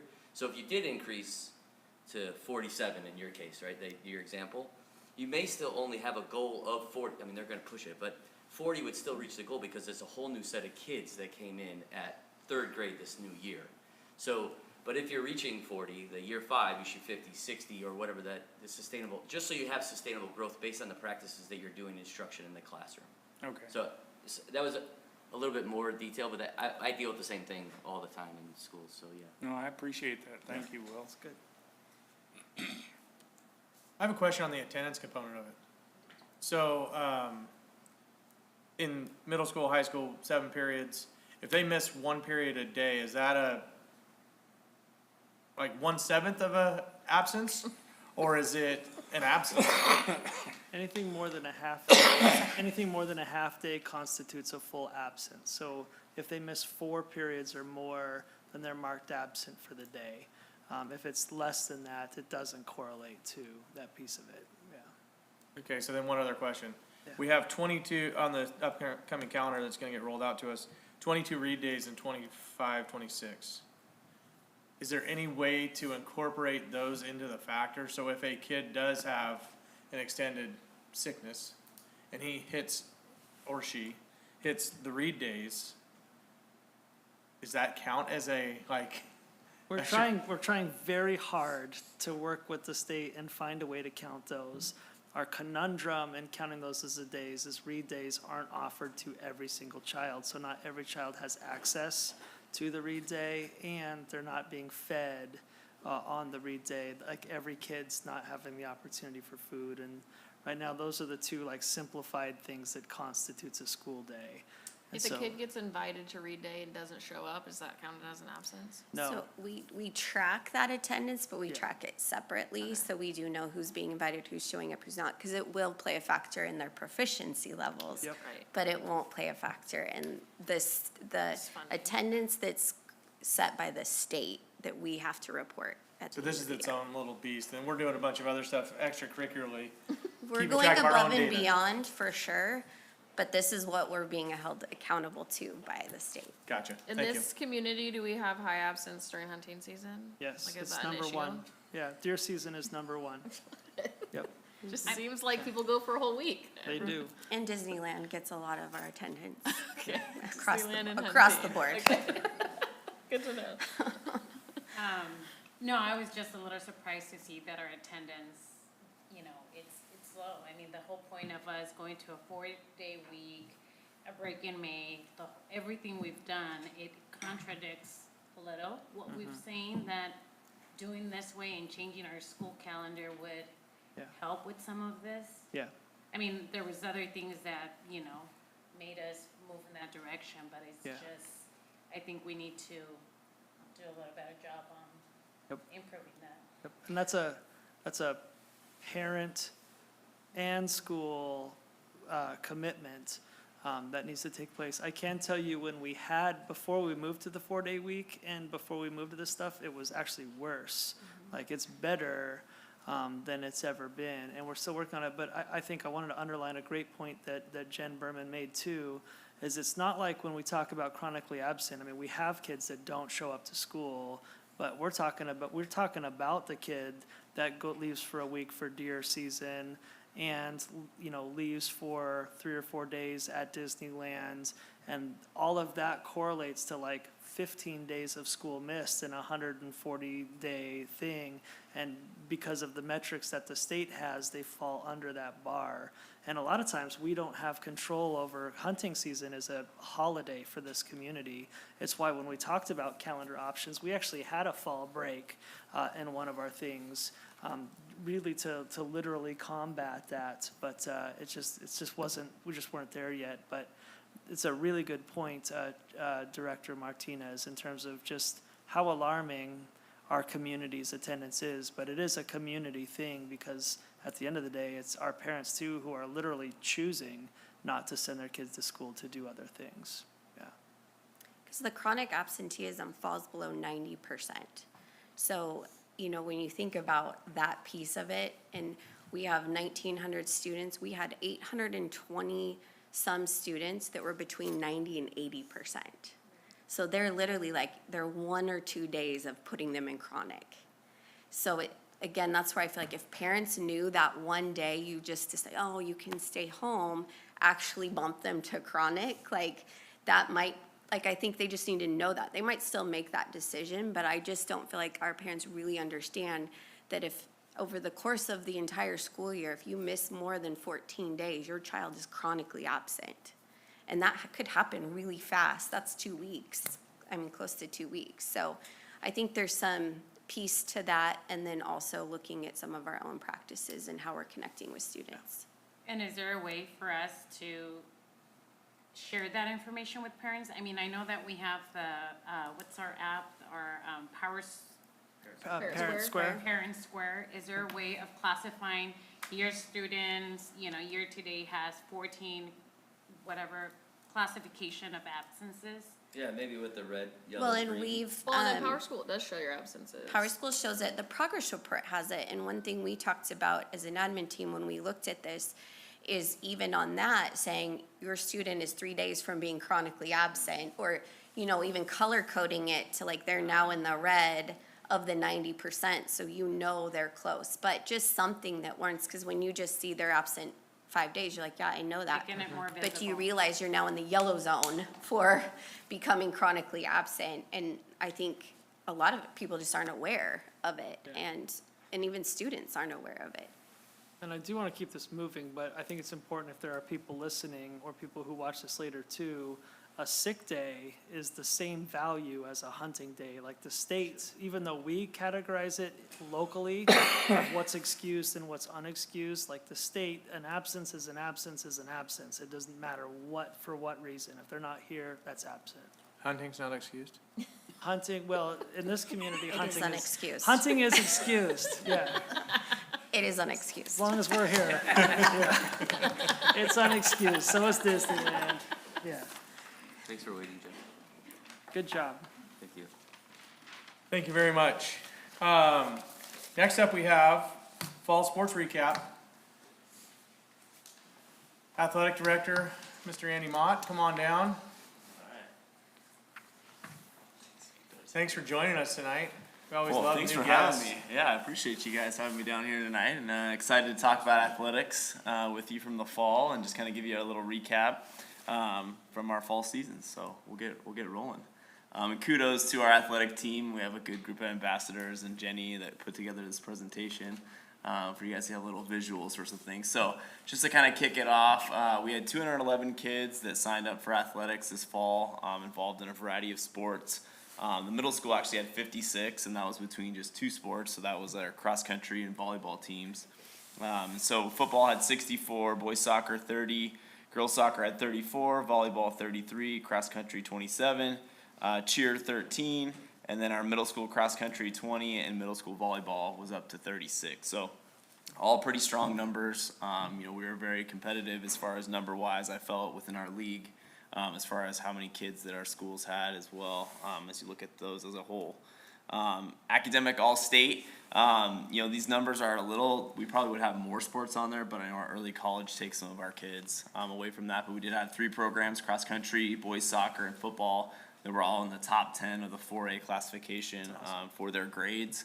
So that was pretty cool to be able to recognize those groups. Little highlight things, so I have one of these for every sport. I'm not going to maybe read the whole thing just because there's a lot there. But we haven't had a new cheer coach this year, and so really kind of had built the program back up. You probably saw our team was a lot more visible this season, more performances. They're really excited to go and compete in some more competition, something we didn't do a lot of in past years. But our numbers increased by, we almost doubled our team numbers. So I think we were at 13 or 14, and last year we were at 6 or 7 kids, boys and girls. So really a good season for our cheer team, and they'll continue into winter. Cross country, so we hosted 2 big meets up in McIver Park. The first one had 38 schools, so it was crazy town up there. But our cross country crew with Coach Erickson did a great job of putting on a really great event up there, for a good meet, and we kind of combined our middle school and high school for that. And we also have always hosted our district meet for the Tri-Valley up there as well. And so we had one of our girls that got second team all league, Jackie Garrett. And then our boys finished 4th. Our girls were 4th and boys were 5th, which is great. Our league is very difficult. I think Crook County and the Dalles were like 3 and 4 in state as far as their competition. So it's a very competitive league. So sending a team, I think on any other year in normal league time, we probably would have had a team make state. A great season for cross country. Unified soccer. So we started unified sports last year. And this is our 2nd year rolling into unified sports. Great picture there with our Ranger guy. The kids were super excited. So we had 2 home soccer games, and I think we had 2 on the road. We're going to be kicking off unified basketball here right before Christmas break as well.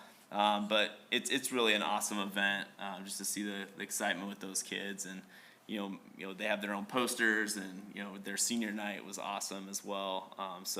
Yeah, we have unified soccer, there'll be basketball, and then they do a kickball league in the spring as well. So awesome thing for those guys. Volleyball team, so the volleyball team was one of our programs that made it to state. We got to host a play-in game. We played Baker City and beat them, and then we traveled over to Pendleton and unfortunately lost, but honestly it was a great season. Abby Berman was 1st team all-league, and Chloe Betts was 2nd team in all-league. And really, improved a ton. Both of our, another tough league. Crook County took 3rd in state, and the Dalles took 4th in state. So yeah, us being 3rd was a pretty good spot for us to be.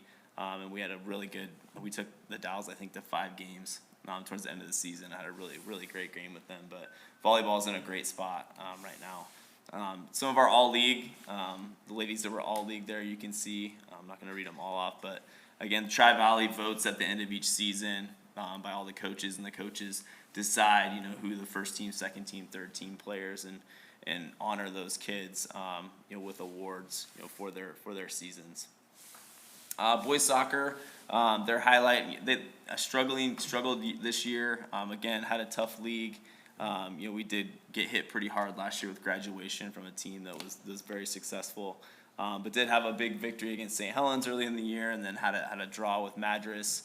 One of our athletes, Irvin Hernandez, had a hat trick at the St. Helens game, and again had one of our 1st team all-league players. But again, difficult season, wins and losses. But again, our soccer program is strong. Our numbers are strong. I know youth soccer is strong as well. Again, our all-league kids that were voted by the Tri-Valley team are located right there. Austin Ireland, Irvin Hernandez. And then a couple guys with honorable mentions as well. our girls soccer team, I think this is one of our programs where we saw the most, improvement, throughout our year. Historically in the last few years, we've really struggled in girls soccer. And I think we're really seeing a lot of growth, both in numbers and competitiveness. Crook County, which was a state playoff team, we beat them at their place early in the season. Gladstone, who's traditionally been a powerhouse, just getting back to competing with them and having a tie with them was a huge win for the season. We had our goalkeeper of the year was Kennedy Reese, who's been a really outstanding player. And then, I think we finished second to last in league, but our coach, Summer Jark, was actually voted coach of the year, which is a huge honor. Typically you see a lot of schools like the league champion gets your coach of the year, and to have her voted as that was a really, a testament to her and her program, what she's doing. Again, all league soccer players there for you guys to see. And again, it's really neat. We do a kind of a fall sports assembly. So tomorrow we'll call these kids down like in front of their peers at the high school for an assembly, and we'll recognize our all league and also put these same slides up to kind of show the kids and give a little recap about their seasons as well. Football, the highlight of our season, we had a rough start, starting 1-4 against some pretty good teams in the state. I think 3 of them are still playing in the top 8. And then league-wise, a complete turnaround. Kids did a great job. Winning 4 games in a row and winning the league title in the Tri-Valley. Or I guess it's Special District 2, not technically Tri-Valley. But a good season to finish. Great playoff game last Friday. Obviously a little short, but overall awesome season. Another playoff season for the guys. We also, just a community kind of cool thing. You guys maybe have saw it last week, but we were on ABC World News tonight, and they were in Estacada, and they talked to a couple of our teachers and followed our kids around. And it was actually Brian Scott, one of our assistants, had a great idea that during homecoming to go have our kids give a jersey to one of our teachers that impacted them. And I had no idea the ramifications that it was going to have and how cool it was, for our teachers and staff, and the connection the kids made, as they gave that to them. So it was a really a neat thing to kind of off the field kind of a thing, that you don't really expect. So that was pretty neat. Yeah, that was awesome. Yeah. So good stuff. All league, lots of all league. The highlight, probably one of our players, was the defensive player of the year, Dominic DeFrancisco. Lots of first team players on there. Lots of second team players. Lots of honorable mention kids. So a good crew of kids that were voted into all league for football as well. For that. So I'm not going to read them all for the sake of time, but it was a good group of kids for the season and everything for football. Volleyball for middle school. So we had 34 girls sign up for middle school volleyball this year. So we had two teams per grade. We kind of play in a league that mixes with Hood River and Sandy, and some of the schools up the gorge.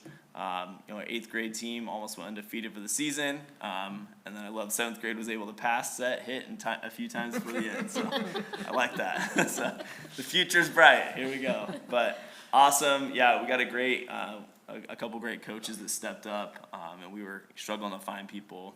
Just a kudos to our teachers and kids and those people that stepped on the Dowels. They canceled their middle school season this year because they couldn't find coaches to coach their teams, which is really sad. But so awesome for our people to step up and get some coaching in. Middle school cross country, again, a testament to how our high school team is doing. But our numbers are increasing, and also having a great season. They kind of tag team with the high school as well. But more kids than they've ever had this year, John said, and Bonnie said that there was the most. And some outstanding achievements by our kids and some of the things, and placed in every meet, she said. So really cool season for the cross country kids in the middle school as well. And winter sports are starting Monday already, so we're right into the next thing. We've got boys wrestling, girls wrestling, boys basketball, girls basketball, and swimming. And all of those are already tracking. I think, like I said, we have 142 kids signed up already, and that'll just increase within the next couple days and even into early next week. And numbers-wise, everything seems to be trending upward, which is great. I think swim is one of the big ones. I think we're up to 25 kids signed up. So, yeah, it went from, I think this will be year 3, and we've kind of almost doubled every year. So Pretty crazy. And then our middle school wrestling will start after winter break. So yeah, it's a great fall season. I think the only other thing I'd throw in there and add is just, I want to just thank you guys as a school board for, as you were talking through our investments and things that we're doing, and capital improvement and the funds and things like that, just as an athletic director point of view, when we have other schools come here for events, like just watching them like in awe, or just like making comments about how nice your facilities are, or hey, we had a great experience here, like I think those are big things, like as a school district, and I just want to thank you guys for that. And that goes facilities, but also just the production, whether it's at the stadium or in the gym, or just the kind of things that we're doing are always looking to improve. I mean, I think it really makes us a place that people want to come play games, or will they want to schedule us to play, come over for a game or a contest. It's not like we don't want to go out there, So I think that's a cool thing. It's something I want to keep going. So yeah. What questions can I answer for you guys? We got one question. Yeah. How many schools in the Tri-Valley or Special District 2 participate in unified sports? Unfortunately, it's only one. Malala is the Really? only one. Yeah. It's kind of weird because you'd think there'd be a lot more, and I think it's gaining a lot more traction. But unfortunately, we're not seeing as many schools. So, we played Lake Oswego, Sherwood, Park Rose. Let's see, we had West Lynn. Wilsonville came out for a soccer game this year. So, yeah, it's I think it's gaining more traction. There's more basketball schools. For some reason, soccer wasn't as much. But yeah, Malala is really the only one that has a steady team. Well, good for us to have one. Yeah, Good things for you. yeah. Thank you. It's awesome, a lot of good things going on. Yeah. The comment about the 7th grade volleyball, I mean, being a youth sports guy, the lack of a robust youth volleyball program, I mean, for them to be happy about setting and passing and hitting or whatever they said, like, if that exists at 3rd and 4th grade, you're not teaching it at 7th grade. Yeah. Much like wrestling or baseball or any of the other youth sports we have, which we're pretty lucky in the community of our size that we do have good youth opportunities, so. Yeah. Yeah, and I think we'll feel that. I know, our volleyball coach now has a lot of youth things that have been within the last 2 years, but again, these girls that would be playing now wouldn't have, felt that or had that opportunity. So I think that's a good thing. Excellent. Oh, where do we swim? Malala. Oh, that hurts. the river. No, I was gonna say, that'd be tough. yeah. So Malala is where we go right now. So, yep. Awesome. Yeah. Great job, Andy. Awesome. Thanks. Thank you guys for having me tonight. Thanks, Andy. All right, next up we have discussion, calendar committee outcomes. And we get to see Maggie and Danny once again. And hopefully an excellent calendar.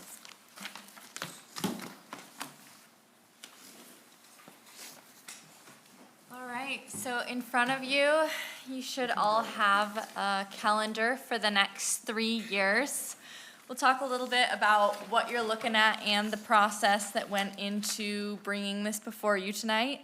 And then you'll have some time to look over it, and you can reach out anytime if you have any questions over the next month that you're pondering things. But the calendar presented is pretty similar to the calendar that we've had status quo over the past, over the past 3 years. And the calendar that we have used over the past 3 years, as Jennifer Berman was talking about, in student achievement, has led to some high rates of student achievement, has helped produce a record-breaking graduation rate, high employee engagement rates. So we have seen some great successes in the type of calendar that we're presenting tonight. You might notice we made a couple of adjustments based on the feedback of families and staff members to reduce some of the gaps between read days. We continue to hear how important read days are for student achievement and for our staff members as well. So we've moved around some read days just to reduce the gaps that happen with grading days and winter holidays and try to build in some more consistency.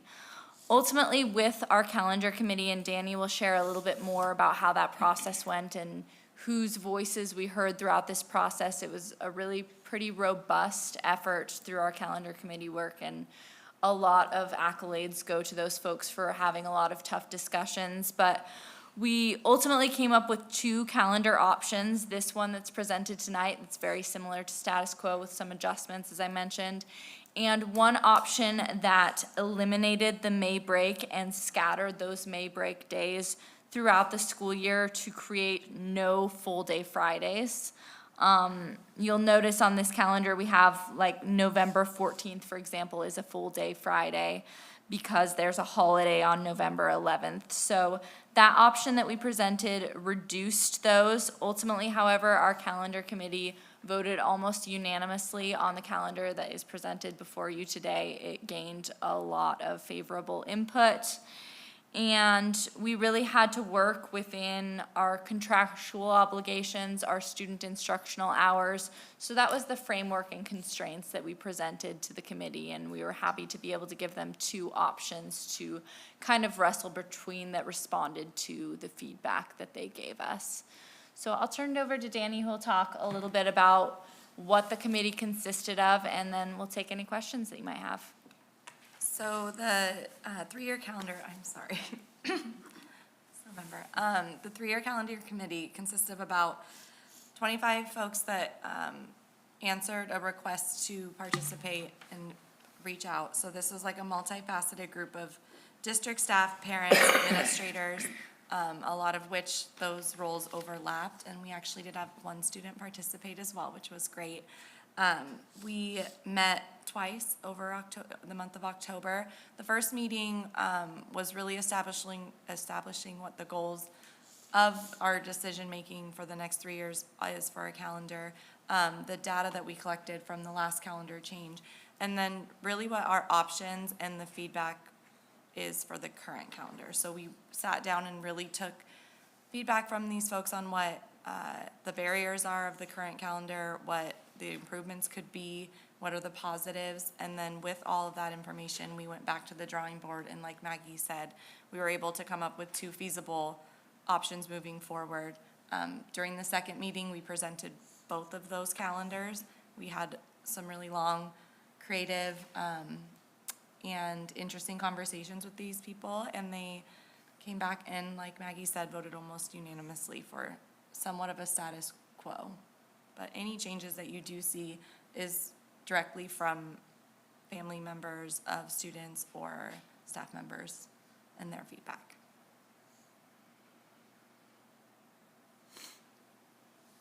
You get much kickback for having such an early start date? Because September 1st that's always the big bang for the end of summer. I was just curious. I think that is a point that some of the parents don't love. And with the upcoming months, if you look, or the upcoming years, that date does adjust quite a bit. So we do have some summers where we're going back a little earlier. But some of the changes that they really requested would have made us shorten our summer. So because of that, it was easy to take some options off the table, if you will, because going to school earlier and staying later wasn't an ideal option for anybody involved. I'll also add, initially, when we pushed to a pre-Labor Day start, we did encounter some community resistance. Seems like much of that has died down as our community has gotten used to it, had the opportunity to plan 3 years in advance. I think having a 3-year calendar helps families to plan their vacations and summer outings accordingly. But if we were to start post-Labor Day, we would continue much later into June. So Right. it's kind of just choosing one or the other. Be interesting to see how many kids actually start school after Labor Day versus, coming in early. Well, and with all this discussion of our large athletic programs, a lot of these kids are already here and in town and practicing at that point, so. Yeah, I that's a think good they're- point. Yeah, we're already heavy into football. The summer's already gone. Yeah. Yeah, I was You able have- to participate in the committee, and what I really liked about I was only able to go to day 2. Unfortunately, I wasn't able to go to day 1. But what I did like about the process, first, what I was surprised about was there was no mention of 5 days again, which I thought that potentially would come back, but that wasn't even, nobody wanted to even discuss it. That wasn't even an option. Hey, I had my doubts about it, and they proved me wrong. Yeah, and They then did a so good job. the other part of it was, you know, the Danny and Maggie who were facilitating, you know, posed the question to the group and provided, or multiple questions to the group and provided the calendars to look at. And we worked in small groups and then had a spokesperson from each one of those tables. So you really got a lot of different voices and opinions from the group, and that everybody could then talk through. So it was a pretty clean process as far as being able to get everybody's voice on the table. So I did really appreciate that, the format in which we did it in, so. Thank you for sharing your insight. I also think one thing that I neglected to mention earlier is we went over some of the positives of the calendar as well as some barriers. And some barriers that we identified in those meetings were barriers that we were able to address without changing the calendar. For example, in the future, we've looked at addressing how we can communicate if your child was selected for read days earlier, removing a barrier of parent struggling to get their child there because they weren't informed in enough time. So some of those barriers that we uncovered throughout the process were really valuable to us and things that we can address systemically without touching the calendar at all. So it was a really valuable process, even though this is very similar to the calendar we've used for the past 3 years.